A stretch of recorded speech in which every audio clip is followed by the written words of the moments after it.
So, hello and welcome. You're joining me on the Erica Glessing Show, where you receive 8 minutes of daily inspiration for lightworkers and entrepreneurs. And my next guest, I absolutely am in love with her job title. It is Facilitator of Fantasticness. How fun is that? We are joined today by Diane Lanthier, and the show is in Canada, I guess. What part of Canada are you in, Diane? I'm in the Ottawa area, which is the nation's capital. Oh, okay. Is that closer to Toronto or Vancouver? It's east of Toronto, Okay, so yeah, so I'm cold. closer. Yeah, yeah. Chilly. It's chilly than Yes, it winter. is. So I'm really glad you could come. Tell me a little bit about the soul restoration. What does that even mean? I'm not even I haven't heard that term that much. I mean, I kind of get it intuitively, like it would restore my soul, which sounds good, but maybe just give us a little bit more what that is and how that came about. Yeah, I mean, well, I won't go into all of how it came about because it was just a sort of an awareness, an intuitive hit after I saw something, and kind of started with soul renovations, and then there was something not right with that. And anyway, it kind of morphed into soul restoration. But I mean, when I say this is all in the span of a day or two that it kind of got created. Uh-huh. But for me, soul restoration is really the idea that your um, I mean, your soul, your energy it doesn't need to be fixed, right? It's just that we stray away from those truths, and we get muddled and mired in the crap of living human lives, those Right. All the negative stuff. pressures. Yeah. Yeah, those projections Yeah. and all of the, just the negativity and the stuff that we make really real, and that we give more power to than the natural state of our being, I would say. And so I've always said, if it's not part of who you are as an energy, as a soul, if it's not your soul stuff or your energetic place or state of being, I guess, it can be released with whatever tools you want to use. So soul restoration for me is just about getting back to that space of who you be as an energy being. Mm. So when you're in this process of transformation, which, I guess your whole life is a lot of transformation, but when you run into a big sticky place, like let's just say, for instance, for the fun of it, you're running into a stickiness around money. What do you recommend that people do to shift out of being in kind of a thing that's, it seems like some people, either it's their body or it's their housing, or it's money, or it's their career. People have different things that stick them. What do you Yeah, recommend for kind of shifting some energy around that? awareness, like I use different tools. I use, in the past, I've used EFT, emotional freedom techniques. I've used tools from Access Consciousness. I use my own sort of energy to clear stuff.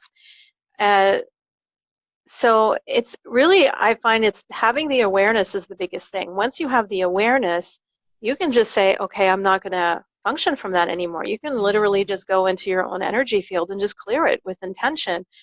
A lot of the tools that we use they're just tools that we've decided we need, in order to do that clearing, that you really actually can just say, okay, I'm done with that. So the key really is having the awareness and not making yourself wrong for having the stickiness or whatever it is, whatever point of view that you're having about money, about your body, about whatever, the not going to the wrongness of that or to the Mm. wrongness of you for having that, because that's the sticky stuff, is when you Right. go into shame and how wrong you are about it, right? So Totally. you have the awareness that you are functioning from a specific place or space, then you just acknowledge it without going into wrongness, and then just say, okay, well, I don't want that anymore. I don't need that anymore. I'm not gonna function from that anymore.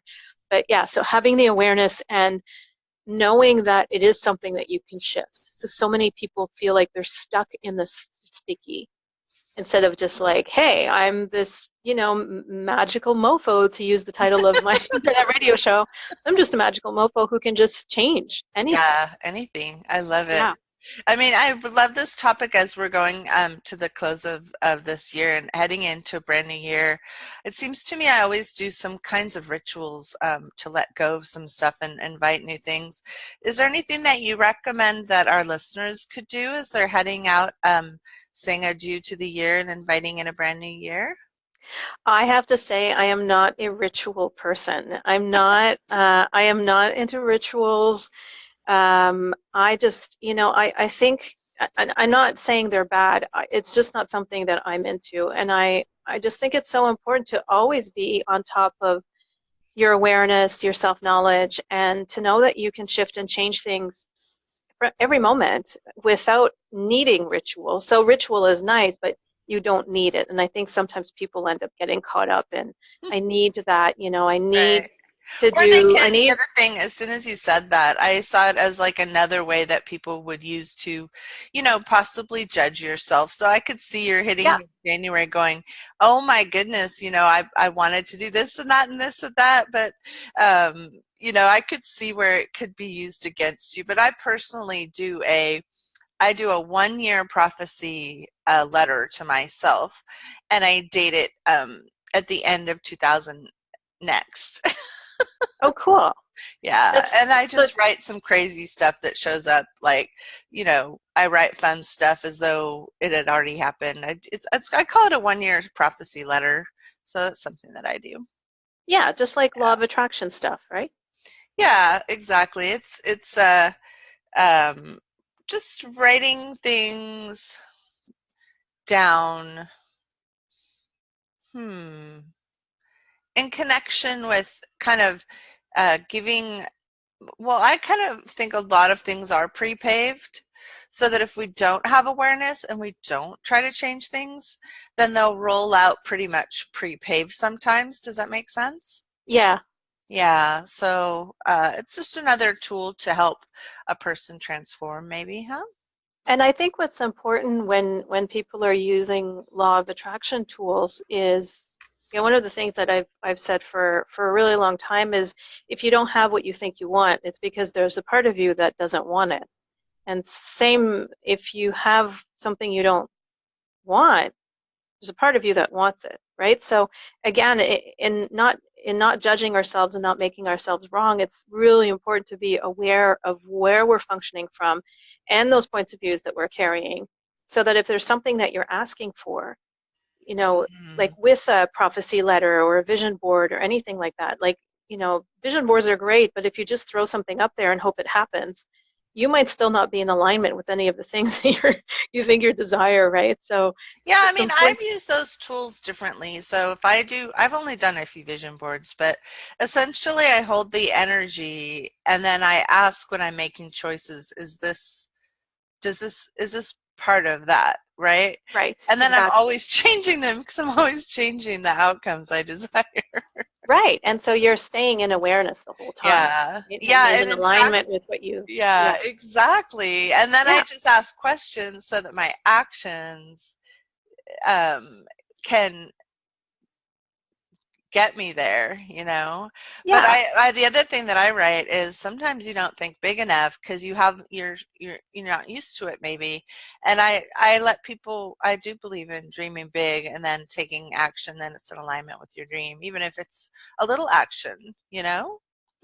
Yeah. And what just hit me when you said that was how if in this lifetime you're not used to, I kind of, I get what you're saying, and I've had the same awareness that, well, and I don't know if it's an awareness or just like a sabotaging thought that I need to have had the experience of that, sort of bigness or phenomenal success in order to reproduce it.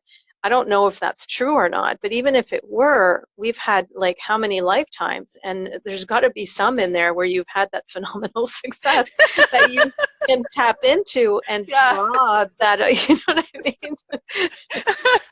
I was a queen 18 million years ago. There you go. You only need to have had it in one moment to tap into that and bring in that energy of what that is, right? Before we go, I would like you to share with me, if you're open to sharing with me a little bit about the book that you wrote. I know it was some years ago, but I love having authors on the show, and as you know, you're an author. So why don't you just share with us the name of your book and a little bit about that? Yeah, sure.